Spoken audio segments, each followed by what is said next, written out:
And then the process. Okay. Is this the surgery starting here? Yes, Yeah? so Okay. this is the day of surgery. We're trying in the pin guide, and this goes back to the premise of taking accurate models, because if you put this pin guide in and you see space between the incisal edges, that means you had a bad impression. And so that's a bad day when you've blocked out a whole day and the surgeon's blocked out a whole day, because if it doesn't fit, you're going to introduce inaccuracies into the surgery.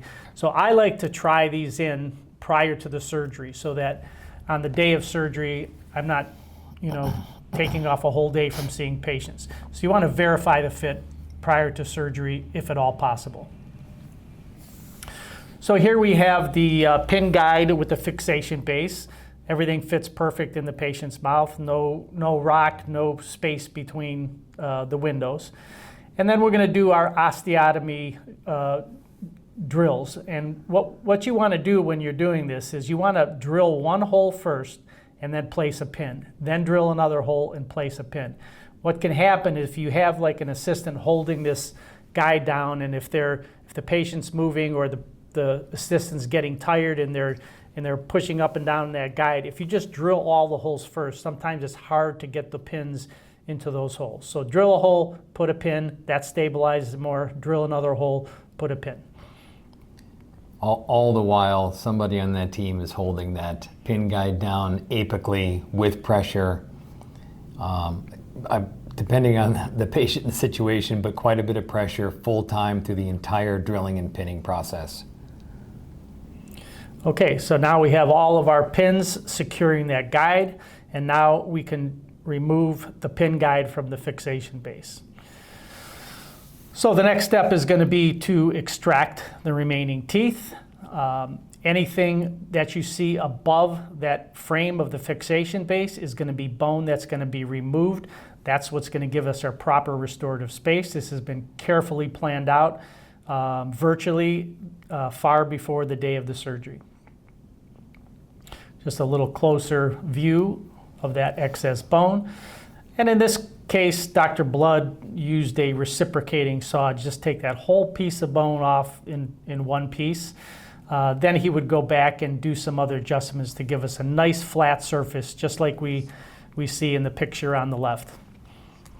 Now, again, we're going to use our carrier guide to make sure that bone reduction was adequate. Because if there was an area where there wasn't enough bone reduction, this carrier guide wouldn't lock into the precision attachments. You wouldn't be able to see it. So it's just another check to make sure that you've done proper osteotomy.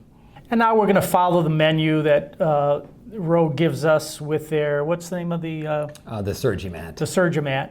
It's a menu for the surgeon to follow what drills, what sizes, what spoons, and you just follow one by one throughout the process to give the proper depth and the proper diameter of the osteotomy. Here we're moving up to a larger size osteotomy. And then we're going to place the implants directly through the guide. The carrier has lines on it that give us the proper depth. And it's also got little dots so that whenever you're going to use, and in this case we didn't use any angled, we didn't angle any of the implants. The dots will help us to determine the timing of the implant. So if you're using a multi-unit abutment, for instance, you'll be able to put it in the right direction so that you can make all of the abutments parallel to each other. So here we are, implants in place. At this point, the surgeon, if he wants to do any grafting to fill in any sockets or defects, he can do so.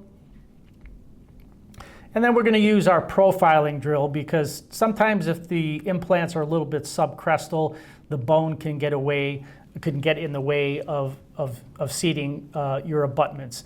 With the locators, it's not much of a problem because they're very parallel, but it's always a good idea to profile your bone. And now we're going to go through the pickup process. We're going to place our temporary cylinders.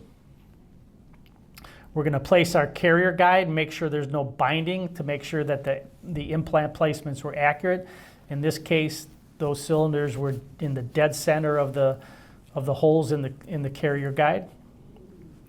And now we're going to take our rapid appliance that has the holes pre-drilled. We're going to make sure that it seats accurately on those little pegs that are on the carrier guide.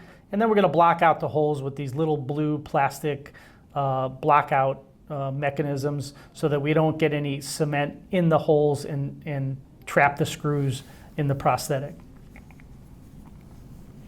So now we've injected our dual curing composite. There's a lot of different materials that you can use. We've picked up the cylinders. And now we're going to remove the prosthetic. As you can see here, there was a little cement that squirted up underneath the rubber dam, and so that just kind of highlights the importance of doing the block out. And here's our rapid appliance ready to be transferred to the C2F model so that we can create a model that replicates what we have in terms of the implant position in the mouth. Little view of the intaglio. And now we're going to connect our analogs. We're going to fit this onto the C2F model, making sure that none of those analogs are binding against the model. If they are, you can just take a burr and relieve it a little bit. And now we're going to use a self-curing composite to attach those analogs and generate an accurate model that replicates the implant position in the mouth. You can see that we don't have any binding. The analogs come directly through the holes. That's how accurate this C2F planning is. Just a little different view. And now we're going to connect those analogs using a composite material. In this case, we use Stellar. And then once that material is set, we're going to unscrew the rapid appliance. And now we have our implant positions accurately duplicated on our C2F model. Now we're going to try on our final prosthetic, slipping over those little pegs on the C2F model. We want to make sure that it is down all the way. You can see there's a little pedestal in the front. We don't want to see any airspace there.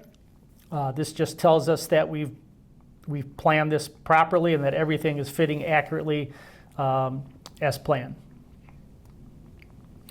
Now we're going to take the locator abutments and we're going to place them onto into the analogs. I'm going to torque those to 25 Newton centimeters on the model because I want to really accurately replace the position of these abutments on the C2F model the same as they will be in the mouth. So now we verify the fit. We verify there's no binding anywhere. We place our rubber dam material again so we don't grab onto the locator abutments. And now we're going to use those little injection holes on the lingual of the prosthetic, inject our Stellar material again in and around the processing housings. And now you can see we have the Locator Fixed housings with the black inserts in place. And now we're going to adjust this model, make it nice and smooth. And there's a trick here, and I don't think we followed it, and that is to inject in those lingual ports, but do it so that the teeth are facing down. You do it upside down, and that way gravity will take your resin and it'll flow it down in the well, and then it won't come apical, if you will, and that way you don't have as much to clean up. You can see the well getting filled up visually when you're holding it up in front of you. You see that in a lot of our C2F videos. You'll show how to inject upside down. So just a little trick for easier cleanup. Good point. Okay, so now we want to leave our locator, our black inserts in these housings because we're going to want to try this in the mouth and make sure everything fits properly before we put the stronger, more retentive clips in the mouth. And so Dr. Blood now has sutured the tissue into place, and now we're ready to seat the locator fixed. So this is the final prosthetic with the black housings. We've tried it in. In this case, it snapped in perfectly. The bite was pretty much dead on. We might have made one little tiny adjustment using articulating paper and checking with shim stock to make sure we have equal contacts all the way around, because we don't want to overload these implants in any one area. We want even distribution of the occlusion. Now that we've verified that the prosthetic fits and the occlusion is correct, we're going to use our locator removal tool to take out the black housings. And then we're going to place our inserts. Now, when there's only 4 implants, you're going to use all green housings. But when there's more than 4 implants, we're going to use tan housings on the anterior-most implants and the posterior-most implants. And then we're going to put blue inserts in the middle housings. So here we have our housings in place. Here's our final prosthetic ready to deliver. And now we're going to place the prosthesis first with finger pressure, and then using the locator tool, which I do not have a picture of here.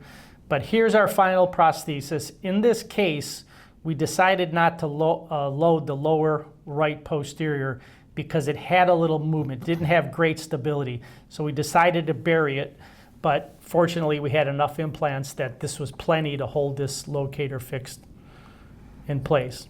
And I have a video and a couple of pictures of that. Do they have a name for that tool?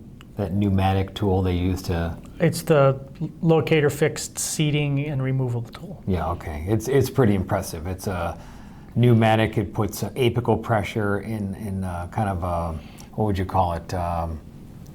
It's almost like a piston injection kind of thing. I mean, it forces the prosthesis down locked on the locators. It's pretty impressive. But I took a video of that day, so we'll have it in this video. We'll add it there at the end, or we'll weave it in back where you were doing the seating. And here's just a final summary of the workflow with GuidedSMILE, from the surgical planning to the fixation base and the pin guide and the bone reduction and the osteotomy, the rapid pickup, the analog pickup on the C2F model, and the final prosthetic pickup. Just another quick view, just so if anybody missed anything, all the different steps in a short, quick version. And this is just the upper smart conversion pickup.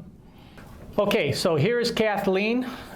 She has her upper screw retained prosthesis, and she has her lower locator fixed prosthesis in place. In terms of our protocol, we're going to see her the next day to check her healing and adjust her bite. A lot of times these patients, when they're in the chair for many hours, are a little antsy, and it's a little difficult to adjust their bite accurately. When they come the next day, they're a little more relaxed. We can get the bite dialed in a little bit better. We're going to then see our patient 4 weeks later to do a hygiene check, and also to give them a water pick, teach them how to use it to keep this prosthetic clean. And then typically we're going to wait around 3 months for healing before we start the fabricating the final prosthesis. I always leave it up to the surgeon to decide how long the healing should be. Depends on if they're doing a little bone grafting or not. But I always let them have the final word on how long those implants should heal. Alan, do you have any final thoughts on this case? I'm just thinking how lucky this lady is. She could not eat with those mobile teeth. And she wakes up the next day. Of course, there's rules about what to eat and that kind of thing, but she probably has 50 times the strength she did in her eating ability, her eating strength compared to the day before, right? I mean, how do you eat with 6 teeth that you could pull out with your fingers? Absolutely true, and it amazes me how these patients, even when we see them the next day, they come in and you ask them how they're feeling, and they say, oh, I took 1 pain pill and I'm really feeling good, and they're smiling, and you could see it in their eyes. You could see the life come back in their eyes when you do these transformations on these patients. And so it's a very rewarding procedure. If someone told me I could only do one thing in dentistry for the rest of my life, these are the types of prostheses that I would fabricate, because these are the patients that are most grateful. It changes their lives the most, and and for that reason, it's very rewarding. And I think that's kind of the gist of this program is that, you know, like we said in the very beginning, not all patients can afford $70,000 for a double arch like you did here.